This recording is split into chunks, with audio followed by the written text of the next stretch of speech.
Hi, my name is Natalie Roberts. I am an outreach officer at Aberystwyth University, and today I'm here to do a little talk about artificial intelligence. Now, I do have a couple of objectives to today's talk. The main being that we are going to work together to try and determine what your viewpoint is on artificial intelligence. We're also going to be considering the arguments for and against the existence of artificial intelligence in today's technology or in future technologies. And the main thing that we really want to focus on is just to inspire you to actually converse and debate this subject with other people, either in your family or in your friendship groups or in your class groups. So I'm going to give you a few bits of information about artificial intelligence. The main thing being the starting point of what is intelligence? Because surely if we can actually frame what intelligence is, we can then determine whether we can create it artificially.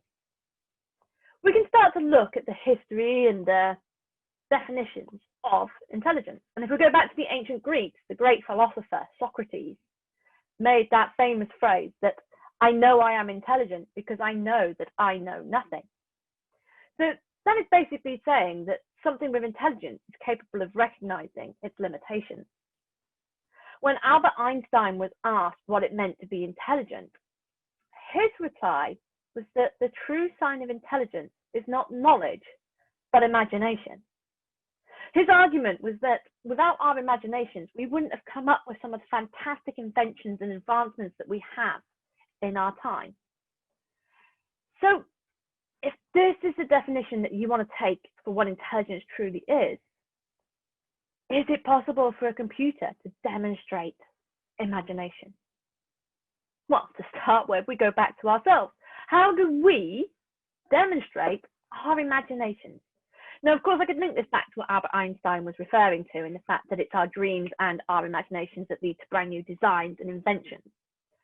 But we also display them on a more everyday level in the arts, our music, the artwork, the paintings, literature, poetry. They are all a result of imagination, or so you could argue. This means that if a computer could do these, does that mean it also has imagination? Well, let's have a look. These two pieces of artwork that you currently see on the screen are both produced by computer software. The one on the left, looking remarkably like an old-style oil portrait painting, was created by a computer program. How it was done was the computer program had thousands of images scanned into it from other oil paintings of the correct time frame and style. And then once it had this huge collection to reference, it was then set the task of combining all the techniques and approaches to produce its own portrait. There wasn't actually a model for this. There was no actual person modeling for this portrait. It has taken the information it was given and been able to produce it. Not only that, but this became the very first piece of software-produced artwork to be sold at auction. And it went for $432,000. Now, the image on the right is slightly different. It's a very different form of art. This is the digital art form. Now, humans can use computer programs to produce such pieces like these, the colorful, abstract, or surreal images. This one, however, was purely produced by a computer program. It came about after there was an error in an architectural program that produced a really impressive artistic array of images. And so people looked at this and decided to actually, well, develop it into an art form. So this is why, if you look closely in that picture, you can see a lot of arches and steeples. Some people can see trees in there. I personally think that they are more of the steeples, just the points of them. But the reason for their existence is because of its architectural basis. So this was discovered as an accident, but then developed into a whole art form of its own. But what about other forms of art? I mean, this is just producing images. So what about poetry? This poem here, the sun is a beautiful thing. In silence is drawn between the trees, only the beginning of light.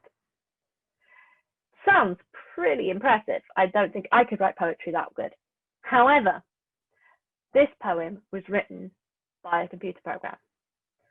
It was given the rules of the style of poetry, and it was given access to a whole database of vocabulary that it could use for the poem. And as guidance, some of these programs are also given sort of a subject keyword.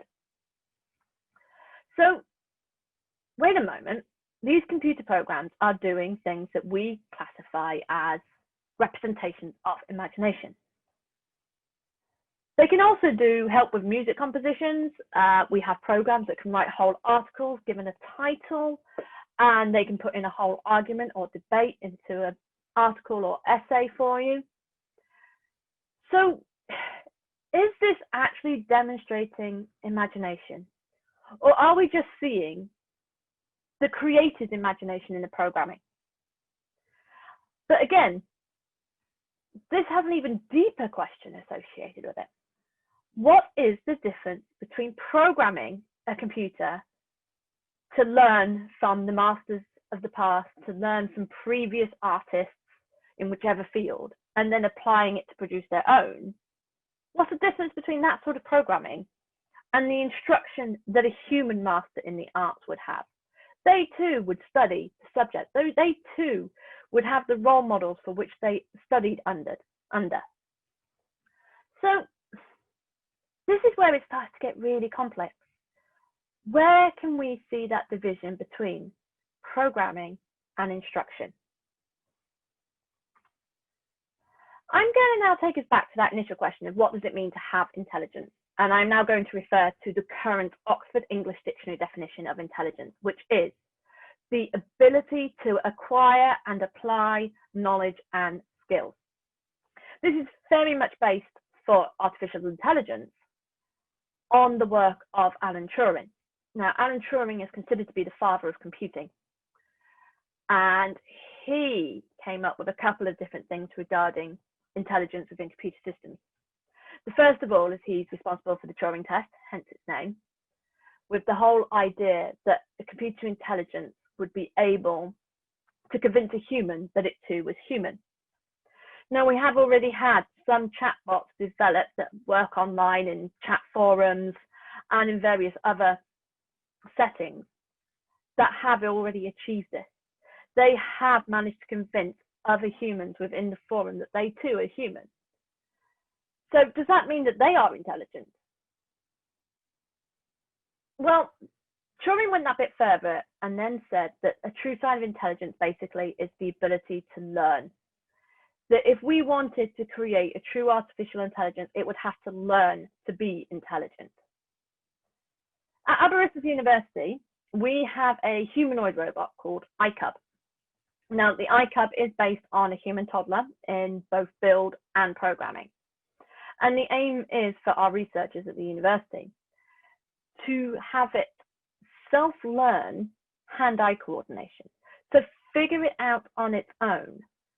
Learn where its hand is in relation to the rest of the environment. Learn how to reach and grab for an object in a very similar way, although much faster way, than a toddler would. So, I'd like to take us now to a little activity. This activity is one that I would really encourage you to take away. Share it with family members, share it with friends, share it with classmates, because I can guarantee you will not have the same answers.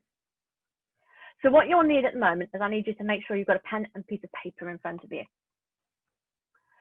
And what I need you to do then is to write down each of these items.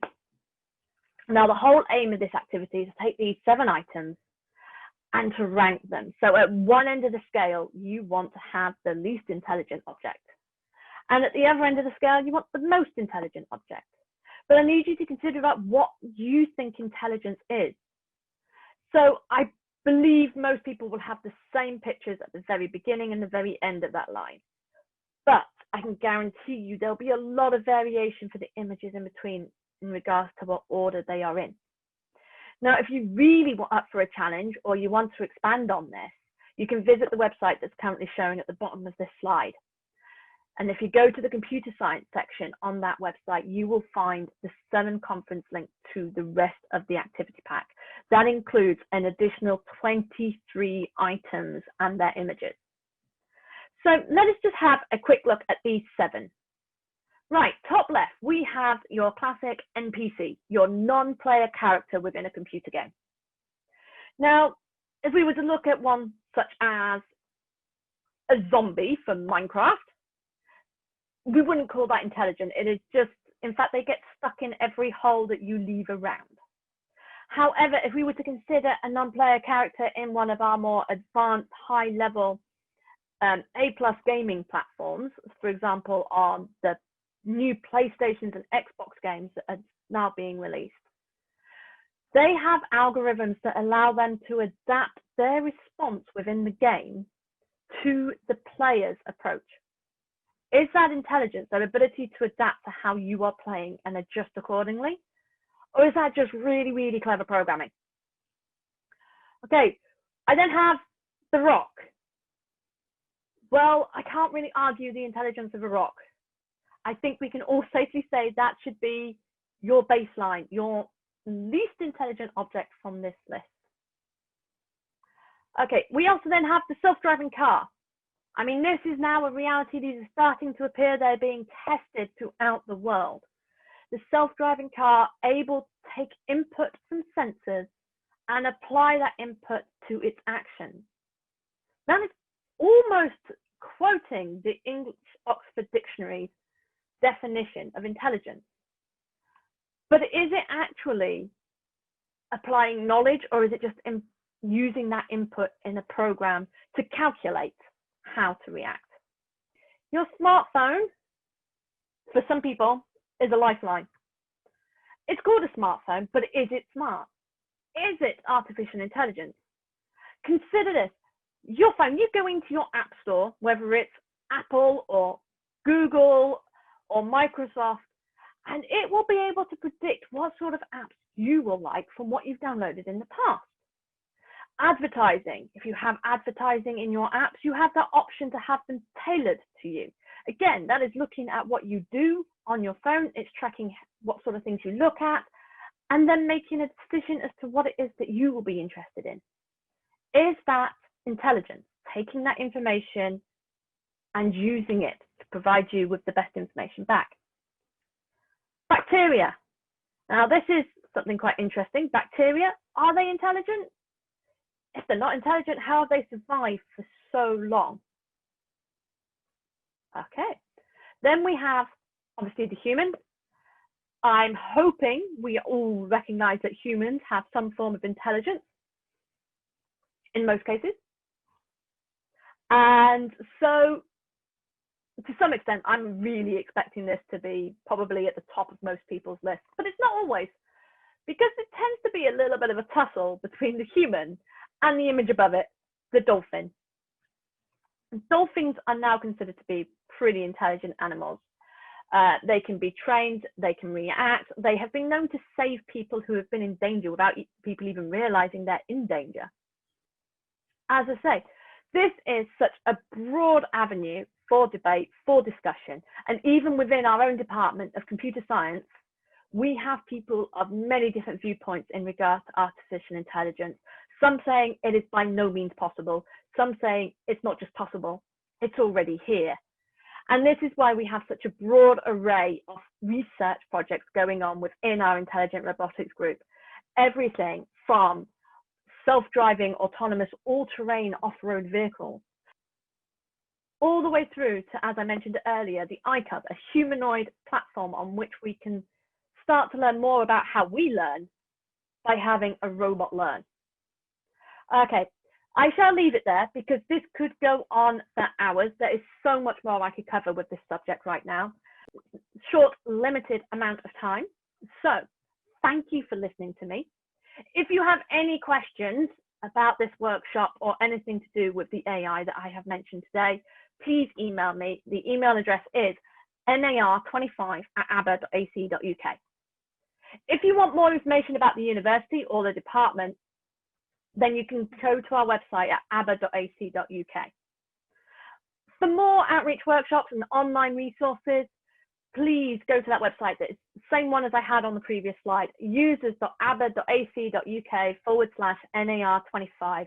It has lots of online workshops, worksheets, activities, information from the departments of business, computer science, information studies, maths, and physics. So thank you again. Hi, I'm Darren Bray.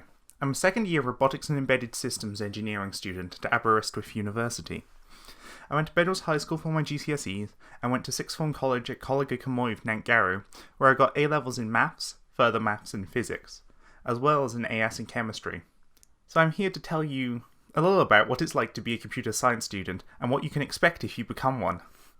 And where better to start than the type of modules you'll be taking during a computer science degree. We'll start with the kinds of modules you'll see in your first year, and then move on to a more general look at later in your degree scheme. This is a typical set of modules for a first year computer science student at Aber, so taking a look at these you can see they actually cover quite a wide range of topics. They're designed to give a nice baseline in a lot of areas of computer science, so just a quick rundown of what each of these modules are about. Fundamentals of web development. This will introduce you to very basic web dev skills, such as HTML, CSS, and JavaScript. Information security. This is an overview of the theory of secure systems and some practical recommendations. Introduction to computer infrastructure. This provides a very basic overview of how computer hardware works and infrastructure to do with personal computing. Introduction to programming. This will be one of the first times you will program at university, so it will take you all the way from the very basics to doing one of your first main programming assignments. In my case, this was programming an Arduino-based robot to navigate an obstacle course, and I thought that was quite fun. Problems and solutions. This will be known as Introduction to Theoretical Computer Science at most unis. It will take you through some basic theoretical components of computer science, such as Turing machines, runtime analysis, and some of the maths you'll need throughout your degree. Personal and professional development. This module helps you develop soft skills for the workplace, such as presentation giving and teamwork, as well as giving you a little help with writing CVs. Programming using an object-oriented language, also known as the Java module by students at Aber. This introduces you to OOP as a paradigm for designing and writing software, as well as UML diagrams, which are almost universally hated by all students, but important nonetheless. Optional. You'll probably get to choose one or two modules. Normally, they can be taken anywhere in the university, but it is advised to go with the department's recommendations. While you won't get exactly these modules unless you come to Aber, I don't think other universities would be significantly different in the types of modules you'll get. They'll probably be more or less the same, except with a little more maths though. You might have noticed on the slides that I said I didn't do some of these modules, and this is because my degree is almost a double award with physics, so I was doing alternative physics and maths modules. There are lots of degrees like this, and they vary quite a lot, so I'm not even going to try and sum up their modules. When you get to the third and fourth years of your degree, you'll be given more choice as to what you'll get to study. Once you've dipped your toes in a variety of areas, you can choose to specialise or even remain a little bit of a jack of all trades.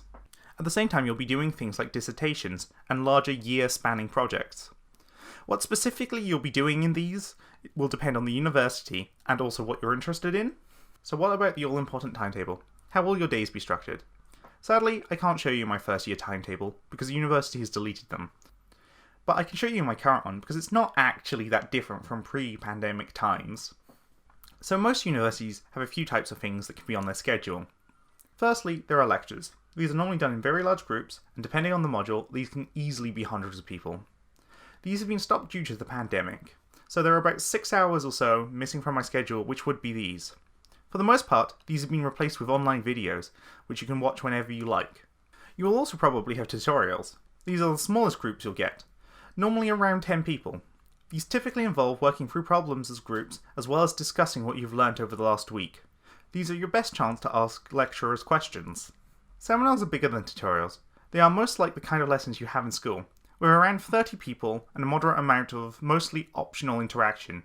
These will normally cover problem sheets and other things you've been given throughout the week. Workshops are normally bigger than seminars again. Depending on the module, they can get up to around 70 people-ish. During these, you'll be set some practical work. For comp sci students, this is normally a programming task, and there will be lecturers and more experienced students around to help you if you get stuck. At Aber, you can be scheduled anywhere from 9 AM to 6 PM, but I got lucky this semester, with only being scheduled till 4. You'll notice I also get Thursdays off. This just happens sometimes. You'll get a day off. It's a blessing and a curse. It means you can sleep as late as you like, but it also means a couple of the other days will probably be quite full. It's also not a day off. You should probably do some work during that time. How are you assessed? It's hard to make a general statement about it because it depends on the module, but you'll get a combination of exams, coursework, and online tests. You'll already be very familiar with the concept of exams. They typically make up between 40 and 70% of your mark in a module. Before the pandemic, these used to be taken in large exam halls under exam conditions, but right now they've been adjusted so you can take them online and are mostly open book. Coursework as a computer science student normally involves a programming task and a write-up. You're normally given a month or two, and it will take anywhere from 10 to 30-ish hours to complete. Normally, coursework makes up 30 and 70% of a module, but modules can be made up entirely of coursework, and in those cases you'll be given several throughout the semester. Online tests normally take between 10 minutes and an hour to complete, and they will make up a few percent of the module each. These vary a lot depending on the module. Some will have lots of smaller ones, while others will have fewer larger ones. There have been an increased number of these since the pandemic, and some modules have even replaced the exam with these. While thinking about the assessments, you might wonder if I have any tips for you to do well. And if there is nothing else you get from this section, I want it to be program. Having experience writing software, making websites, making games, anything at all really is a huge advantage. Computer science is all about problem solving, and problem solving, especially problem solving in the way that you would using a computer, is a skill you can practice. And learning to get into the right mindset will be a huge advantage in virtually every aspect of your course. Then there are more generic tips, like start studying for exams early and do coursework early. While you can leave these things to the last minute, and you might work better under pressure, it is almost always more pleasurable to work in a low-stress environment. And it means if something goes wrong, you have time to deal with it. What type of careers do computer science degrees lead into? Well, computer science is a very broad subject and applicable in virtually every field, so pinning that down is quite tough. But I've been applying for industrial gear placements the past couple months, so I thought I'd tell you about a few that I've seen. There have been a few you would expect for someone with a degree like mine. For example, like the software development internship at HP, where I'd be working writing firmware for printers and other office equipment. It's not exactly riveting, but then there's jobs like the elemental analysis instrumentation internship for UK Research and Innovation, which involves working with the Reichenrau muon facility to develop equipment for firing muons and X-rays at biomaterials. It's not exactly the kind of job you're imagining when you're sitting in a data structures and algorithms lecture. Of course, these are related to my degree. There's so much else that you could be doing. You have options like web development, big data research, finance, particularly high-speed trading. There's a lot of money to be made there if you can get into the field in the first place. Project management roles, and not to forget one of the most popular ones, game development. So, is it fun to be a computer science student? Well, I mean, obviously I think so, otherwise I wouldn't be here trying to convince you to become a computer science student. But the main reason I enjoy it is that I just like interacting with computers and solving problems with them. Computer science degrees go hand in hand with this, so I'd be kinda sad if I didn't get to write some software during my course. Programming isn't the only good thing about it though. There are also lots of opportunities to do things related to your degree. For example, last year I took part in ABBA Sailbot, which is a student-led autonomous sailing team. I worked with other students to make a scale, self-controlled sailing boat.